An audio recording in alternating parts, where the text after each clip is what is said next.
Session 3, class 12th, unit number 1, electrostatics. So today we are going to see electric field due to the system of point charges.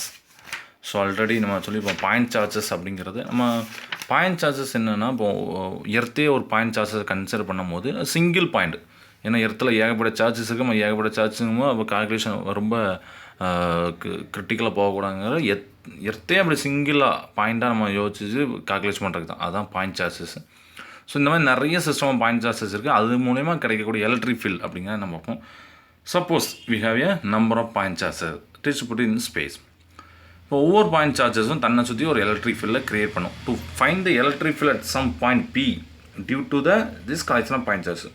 இந்த electric field create பண்ணுறதுனால ஒரு position some பாயிண்டில் இருக்கிற பிங்கிற பாயிண்டில் உள்ள இந்த எலக்ட்ரிக் ஃபீல்ட் பார்க்க போகிறோம். The superposition principle is used. The electric field at an arbitrary point due to the collection of point charges is simply equal to the vector sum of the electric field created by the individual point charges. This is called superposition electric field. Already we know about the superposition principle. So அதுதான் இங்கே applicable பண்ணுறேன். So எப்படின்னா, ஒரு some பாயிண்டில் இருக்கிற அந்த some டிஸ்டன்ஸில் இருக்கிற பிங்கிற பாயிண்டில் எவ்வளோ எலக்ட்ரிக் ஃபீல்டு இருக்குது அப்படிங்கிறது எப்படின்னா, vector sum of the electric field create by the individual point charges. ஒவ்வொரு பாயிண்ட் சார்ஜஸும் கிரியேட் பண்ணக்கூடிய அந்த எலக்ட்ரிக் ஃபீல்டோடைய வெக்டர் சம், அதுதான் என்னது நம்ம அந்த பொசிஷன் பார்க்கறது. This is called super position electric field. So let us consider Q1, Q2, Q3, etc. to Q1 located various point in the space. Okay. From that charges, there is we have a one point P. In this point, we have to find total electric field. Okay.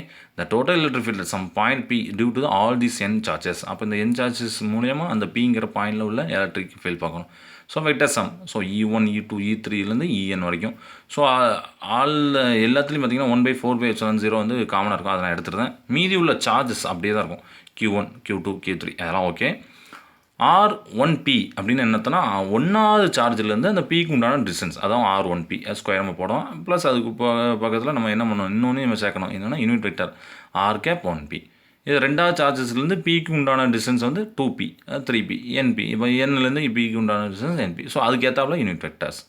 So where R1P, R2P, R3P .. RNP are the distance of the charges Q1, Q2, Q1 from the point P respective. And R1P, R2P, R3P cap or corresponding unit vectors directed from Q1, Q2, Q3, Q1 to P. பொதுவாக நம்ம unit vector எப்போவுமே ஆப்போசிட்டாக போகும். அதாவது distance நம்ம வந்து எங்கே பார்க்கலாம், பியிலேருந்து இந்த ஒன்றாவது பாயிண்ட்டுக்கு உண்டான சார்ஜ் வந்து R1P அப்படின்னா, இப்போ R1P வெக்டர் அப்படின்னா ஒன்றாவது சார்ஜ்லேருந்து பி கொண்டு அதே சேம் லைன் தான், ஆனால் ஆப்போசிட்டாக சொல்லணும். சரிங்களா? ஸோ இதில் வந்து நான் அப்புறம் சம்மேஷன் எடுக்கேன். 1/4 எடுத்துகிட்டேன். சம்மேஷன் லோயர் லிமிட்டை நான் வந்து ஐஸ் கூட 1, அப்பர் லிமிட்டு n 1ல் இருந்து ஐயோட வேல்யூ 1லேருந்து n வரைக்கும் போகுது. n வரைக்கும்னா எத்தனை வேல்யூலாம் இருக்கலாம். ப்ராக்கெட்டுக்குள்ளே QI/RIP², RIP கேப். அப்போ ஆருக்கு நீங்கள் ஃபஸ்ட்டு ஐக்கு 1ன்னு போட்டிங்கன்னா Q1 கீழே R² 1P, 2 போட்டிங்கன்னா Q2 கீழே R² 2P. இந்த மாதிரி நம்ம n வரைக்கும் போட்டுக்கலாம். ஸோ இதுதான் இந்த சம்மேஷனுடைய uses.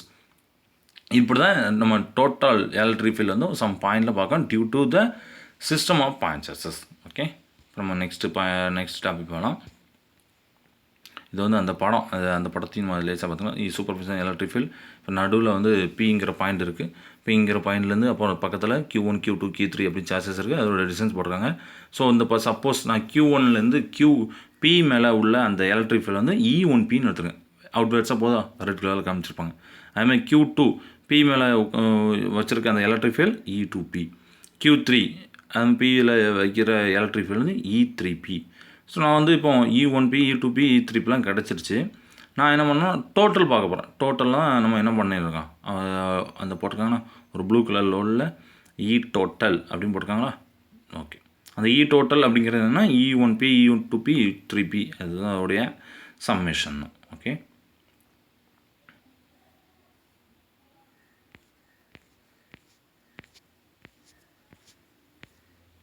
Next electric field lines.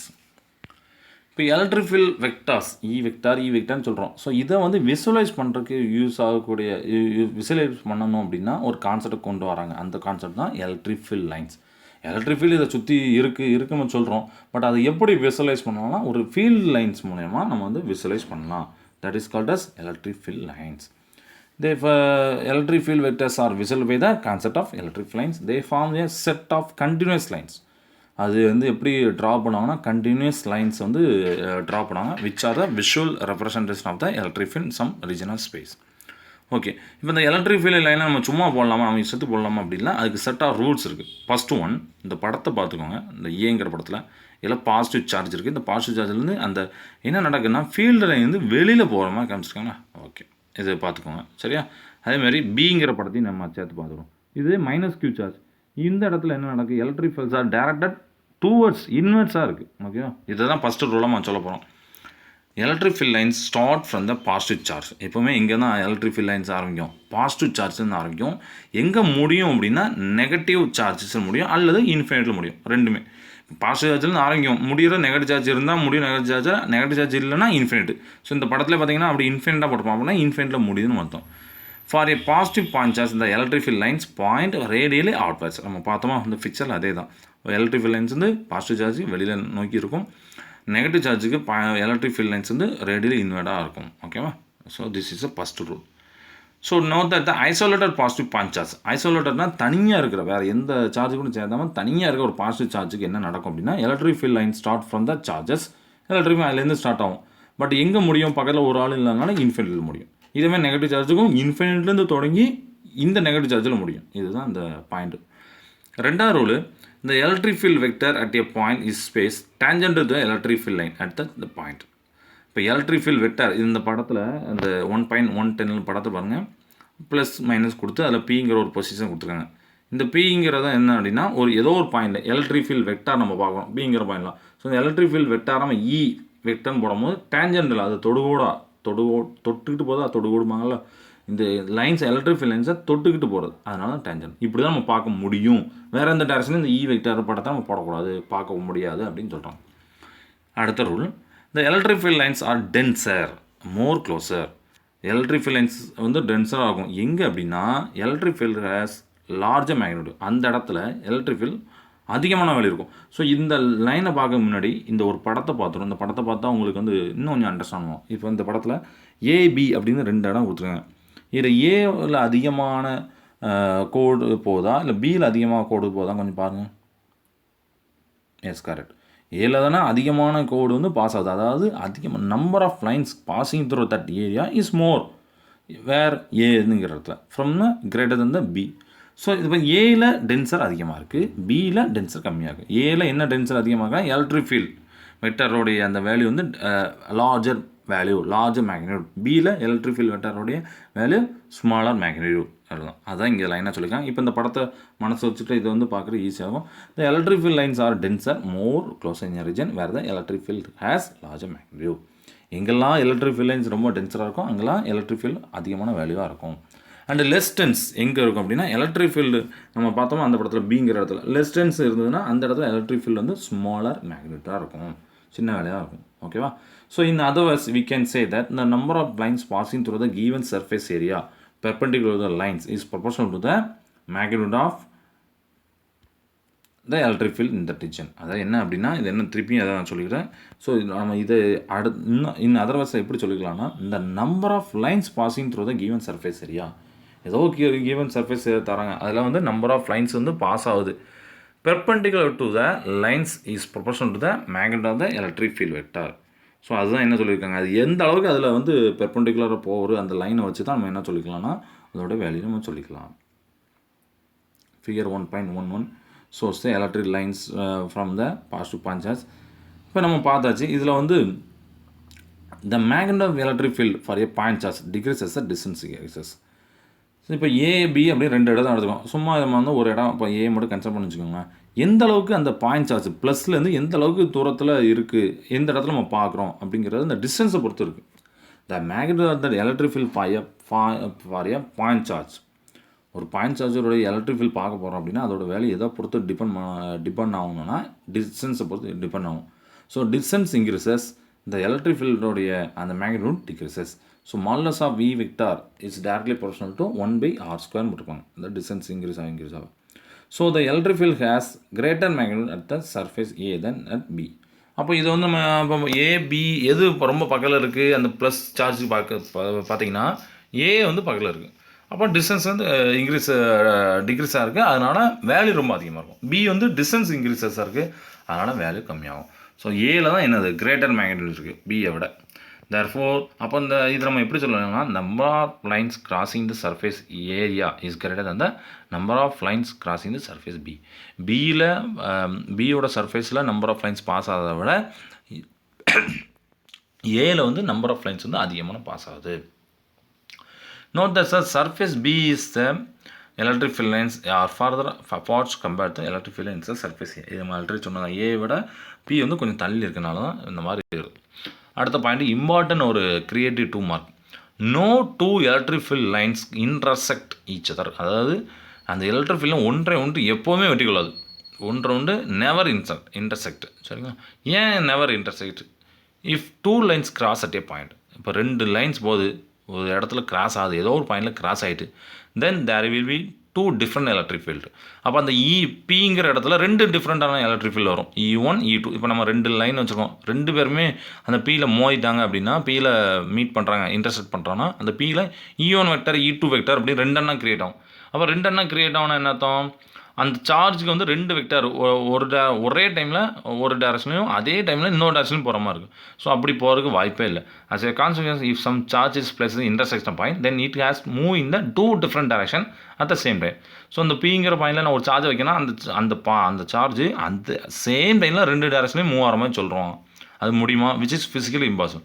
hence electric field lines do not intersect. ஓகேங்களா? அந்த பாயிண்ட் படிச்சுக்கோங்க. அடுத்து the number of electric field lines emanate from the positive charge or ended negative charge is directly proportional to the magnitude charges.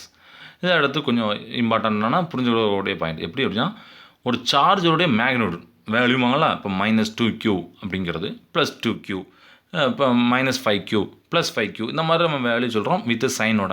So இந்த magnitude பொறுத்து, magnitude தான் sign பொறுத்து இல்லை, நல்லா தெரிஞ்சுக்கோங்க. அதில் நெகட்டிவோ பாசிட்டிவோ நமக்கு தேவையில்லை.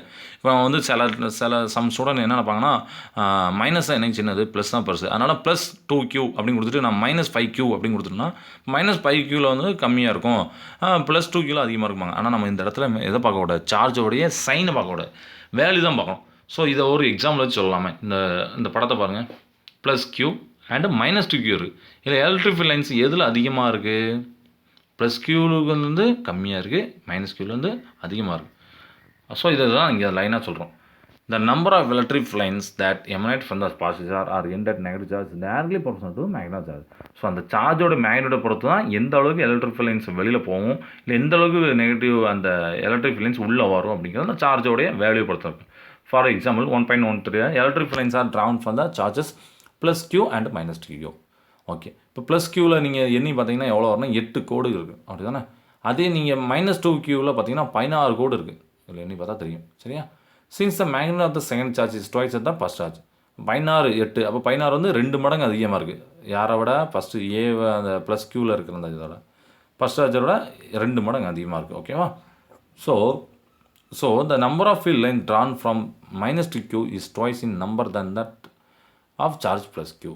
அப்போது இந்த -2Q அப்படிங்கிறது ஏற்கனவே என்ன சொல்லிட்டோம், ஃபஸ்ட்டு +Qவோட 2 மடங்கு அதிகமாக இருக்குது. நம்ம வந்து மைனஸே பார்க்கக்கூடாது. 2 1 1 விட 2 ஒரு 2 அதிகம் தான், அது 2 மடங்கு இருக்குது. சரிங்களா? அப்போ 2 மடங்கு இருக்கனால நம்பர் ஆஃப் ஃபீல்ட் லைன்ஸும் அதில் 8 இருந்தால் இதில் 16 இருக்கும் அப்படிங்கிறது தான் இந்த பாயிண்டோடைய மீனிங். ஓகேங்களா?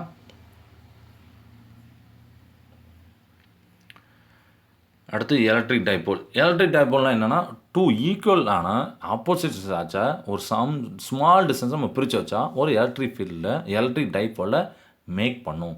The 2 equal and opposite charges separated by the small distance consider the electric dipoles. நிறைய மாலிகுலை பார்த்தீங்கன்னா அந்த அதோடைய பாசிட்டிவ் சார்ஜும் நெகட்டிவ் சார்ஜும் ஒன்று கோயின்சிடன்ட் ஆகவே ஆகாது. அப்போ அவங்களாம் என்ன ஆகுனா, அந்த மாலிகுல்ஸ்லாம் பெர்மனன்ட் டைபோல்ஸை வந்து மேக் பண்ணுவாங்க. ஸோ பெர்மனன்ட் டைபோல் என்னன்னு தெரிஞ்சு போச்சா? ஸோ பாசிட்டிவ் சார்ஜும் நெகட்டிவ் சார்ஜும் அந்த மாலிகுல் இருக்கும். பாசிட்டிவ் சார்ஜும் நெகட்டிவ் சார்ஜும் எப்போவுமே கோயின்சிடன்ட் ஆகாது. எப்போவுமே கோயின்சிடன்ட் ஆனால that is called as permanent dipoles. For example CO carbon monoxide, water, ammonia, HCl hydrochloric acid. சரிங்களா? இதெல்லாம் வந்து some example for permanent dipoles. இப்போ இதை வந்து நம்ம எப்படி எக்ஸ்பிளைன் பண்ணலாம்னா consider two equal and opposite point charge plus ஈக்குவலாக இருக்கணும் plus Q minus Q opposite charge minus plus okay இந்த ஏர் செப்பரேட் பை டிஸ்டன்ஸ் 2 நான் 2a அப்படிங்கிற டிஸ்டன்ஸில் பிரித்து வச்சுருக்கேன். கீழே கூட படம் விட மாட்டேங்க. இதுதான் இப்போ நான் எலக்ட்ரிக் டைபோல் மூவ்மெண்ட் பார்க்க போகிறோம் அப்படின்னா பி வெக்டர்ஸ் கொட்டு QR vector plus and minus Q R vector minus இதில் plus Q minus Q charges okay. R plus ஆர் மைனஸ்னால் என்ன சார் அர்த்தம் அப்படின்னா மைனஸ் கியூலேருந்து ஏக்கு உண்டான அந்த டிஸ்டன்ஸ் எந்த டிஸ்டன்ஸ் தெரியுதா உங்களுக்கு? அந்த படத்தில் பார்த்தாலே உங்களுக்கு தெரியுதா? ஏ நம்ம 2a அப்படின்னு சொல்லியிருக்கோமா? 2aனா என்னது? மைனஸ் கியூலேருந்து ப்ளஸ் கியூ போகிறது ரைட்டா? அப்போ இதுக்கு ஒரு யூனிட் வெக்டார் நம்ம எழுதணுமா? Position vector எழுதணுமா? அதுதான் இங்கே கீழே விட்டுருவோம். Where R plus vector is the position vector of plus Q from the origin. புரியுதா? ஆரிஜின்லேருந்து இப்போ ப்ளஸ் கியூக்கு நம்ம ஆப்போசிட்டில் எழுதணும். நம்ம ஏற்கனவே படித்தோம். ஆப்போசிட் ஆரிஜின்லேருந்து ஆப்போசிட்டாக நம்ம ட்ரான் பண்ணோம் ப்ளஸ் கியூக்கு. ஸோ அதுக்கு நம்ம ஆர் ப்ளஸ் வெக்டார். இதுவே ஆர் மைனஸ் வெக்டார்னா மைனஸ் கியூ ஆரிஜின்லேருந்து மைனஸ் கியூக்கு குறிக்கக்கூடிய பொசிஷன் வெக்டார் ஓகேவா? அதையும் நம்ம பார்த்துக்கணும். ஃபிசிக்ஸில் அந்த பொசிஷன் வெக்டார் நம்ம இன்வால்வ் பண்ணுவாங்க. இதில் இந்த படம் போட்டுருக்கேன் electric dipole and electric field lines of the electric dipole. Electric டைபோலுக்கு எப்படி எலக்ட்ரிக் ஃபீல்ட் லைன்ஸ் இருக்கும் அப்படிங்கிறதையும் அதை சேர்த்து காமிச்சிருக்காங்க ஓகே. ஸோ இந்த இடத்துல இப்போ நம்ம அடுத்து என்ன வரேன்னா இந்த ஃபார்முலாவை இந்த ஃபார்முலா 1.9 ஃபார்முலா கொஞ்சம் நான் மாடிஃபை பண்ணுவேன். எப்படி மாடிஃபை பண்ணுவேன் பாருங்கள். QAI மைனஸ் QA மைனஸ் ஐ அப்படின்னு போட்டிருக்காங்க. இதில் QAI வெக்டர் ஐ கேப்னு என்னென்னா ஐ பொதுவாக எக்ஸாக்சிஸில் கொடுக்கக்கூடிய பொசிஷன் வெக்டார் யூனிட் வெக்டார்பாங்க. ஐ எக்ஸாக்சிஸ் இருந்தால் ஐ மைனஸ் எக்ஸாக்சிஸ் இருந்தால் மைனஸ் ஐ. ஸோ இந்த படத்தில் பார்த்துங்க ஆர்ஜின் ஓங்க அந்த ஒய்ங்கிற இதில் ஆர்ஜின் இருக்குது. அதுலேருந்து எக்ஸுங்கிற எந்த இடத்துல இருக்குது ப்ளஸ் கியூ ப்ளஸ் ஐ. அதனால் இதே மைனஸ் கியூ எங்கே இருக்குது மைனஸ் ஐ, அதாவது மைனஸ் எக்ஸில் இருக்கனால மைனஸ், அதனால தான் இங்கே போட்டிருக்கான் சரியா இருக்காங்க. அப்புறம் ஆரிஜின்லேருந்து அந்த ஒவ்வொரு சார்ஜுக்கு உண்டான டிஸ்டன்ஸ் ஏ, அந்த சார்ஜ் இந்த distance okay. QAI cap minus QA minus I cap இது ரெண்டையும் நம்ம கூட்டணும். ஏற்கனவே இந்த மைனஸும் ப்ளஸ் ஆயிரும். ஸோ 2QAI கேப் அப்படின்னு வரும். The electric dipole moment vector lies along the line joining two charges and is directed from minus Q to plus Q. அப்போ இந்த எலக்ட்ரிக் டைபோல் மூவ்மெண்ட்டை எங்கே தான் நம்ம ட்ரா பண்ண முடியும் அப்படின்னா இந்த ரெண்டு சார்ஜையும் கனெக்ட் பண்ணக்கூடிய அதே லைன் தான் நம்ம ட்ரா பண்ணணும். இதில் படத்தில் பார்த்தா கூட தெரியும், ஒரு ரெட் கலரில் போட்டிருக்காங்களா பி வெக்டர். இந்த ரெண்டு சார்ஜும் கனெக்ட் பண்ணுற அந்த லைனில் தான் இந்த எலக்ட்ரிக் டைபோல் மூவ்மெண்ட்டையும் நம்ம ட்ரா பண்ண முடியும். அண்டு மோர் ஓவர் இதோட டேரக்ஷன் எப்போவுமே எங்கே இருக்குது அப்படின்னா இங்கே minus Q to plus Q இருக்குது. அண்ட் எலக்ட்ரிக் டைபோல் மூவ்மெண்ட்டோடைய யூனிட் என்ன இம்பார்ட்டன்ட் யூனிட் கூலும் மீட்டர் ஓகேவா? இதெல்லாம் பார்த்துக்கோங்க. அடுத்து இந்த electric field lines of electric டைபோலுடைய எலக்ட்ரிக் ஃபீல்ட் லைன்ஸ் பார்க்க போகிறோம். For simplicity, if the two charges are placed on the x-axis, even if the two charges are placed on y or z-axis, dipole moment will point from minus q to plus q. ஓகேவா? So அந்த படத்தில் நம்ம electric field லைன்ஸை பார்த்தாச்சு. அடுத்து என்னென்னா for சிம்பிளிசிட்டிக்கு என்ன சொல்கிறாங்கன்னா எப்போவுமே ரெண்டு சார்ஜை நீங்கள் அது ஒய் ஆக்சிஸும் சரி இசட் ஆக்சிஸும் சரி, ஒய் ஆக்சிஸ்னால் ஒன்று ஜே போடவோ இல்லை இசட் ஆக்சிஸ்னால் ஒன்று கே போடவோ மைனஸ் கே போடவோ வேண்டாம். எப்போ போட்டாலுமே நம்ம எக்ஸ் ஆக்சிஸில் வச்ச மாதிரியே நம்ம சொல்லிக்கலாம். எப்போவுமே டைபோல் மூவ்மெண்ட் இங்கேருந்து அங்கே போகுது minus Q to plus Q போகிற மாதிரி தான் நம்ம வச்சுக்கிறோம் ஓகே. அடுத்து the magnitude of the electric dipole moment is equal to the product of the magnitude of the one of the charges and the distance between. So இதோடைய இந்த magnetic பார்க்கணும் அப்படின்னா நம்ம என்ன பண்ணணும்னா டிஸ்டன்ஸ் இந்த சார்ஜஸ் மல்டி பண்ணணும். Any product of the magnet of any one of the charges okay and the distance between இந்த. ஸோ இதில் டிஸ்டன்ஸ்னால் 2a, சார்ஜ்னால் ஏன்னா ஏதாவது ஒரு சார்ஜரோட வேல்யூ மட்டும் எடுத்தால் போதும் q. So q into 2a இருந்தனால நான் 2QA போட்டால் மாடலஸ் போட்டிருக்கேன். அதனால் நம்ம ப்ளஸ் மைனஸ்லாம் தேவையில்லை, அந்த சைன் தேவையில்லை. And electric dipole movement for the two equal and opposites are defined. It is possible to define calculate the electric dipole movement collection of points. இப்போ ஆல்ரெடி நம்ம கலெக்ஷன் ஆஃப் பாயிண்ட் சார்ஜஸ் பார்த்தோமா, அதே மாதிரி collection of point charge இந்த electric dipole மூவ்மெண்ட்டுக்கு வந்து இந்த மாதிரி பார்க்கலாம். நம்ம வந்து டூ ஈக்குவலான ஆப்போசிட் சார்ஜஸ் வந்து டிஃபைன் இப்போ பார்த்தாச்சு. n பாயிண்ட்ஸ் சார்ஜுக்கு இது மாதிரி பார்க்கும்போது டைபோல் மூவ்மெண்ட் பார்க்கும்போது சம்மேஷன் ஆஃப் ஐஸோட 1 இதுலேருந்து n வரைக்கும், அப்புறம் QI RI cap RI vector போட்ட போதும். ஸோ 1 போட்டிங்கன்னா Q1 R1 வரும், 2 போட்டிங்கன்னா Q2 R2 இந்த மாதிரி வரும். இப்போ RI அப்படின்னு என்னன்னா பொசிஷன் வெக்டர், எந்த சார்ஜ்லேருந்து நீங்கள் ஆர்ஜினுக்கு ட்ரா பண்ணக்கூடிய அந்த பொசிஷன் வெக்டர். இப்போ R1 வந்ததுன்னா இப்போ Q1லேருந்து ஆர்ஜினுக்கு, 2 போட்டிங்கன்னா 2லேருந்து ரெண்டாவது சார்ஜ்லேருந்து ஆர்ஜினுக்கு போகக்கூடிய அந்த பொசிஷன் வெக்டர். அதுதான் இந்த அப்படி மீனிங் ஓகே. இந்த கிளாஸில் நம்ம வந்து இது வரைக்கும் போதும். அடுத்த கிளாஸில் இம்பார்ட்டன்ட் டாபிக் ஒன்று ஸ்டார்ட் ஆக போகிறோம். எலக்ட்ரிக் ஃபீல்டு டைபோல் அது பார்க்க போகிறோம். ஸோ இந்த டாப்பிக்கில் உள்ளதெல்லாம் நீங்கள் வந்து நோட்ஸ் எடுத்துருப்பீங்க. நோட்ஸ் எடுத்து அதை ரீகால் பண்ணி பாருங்கள். திருப்பி எழுதி பாருங்கள். Okay, thanks.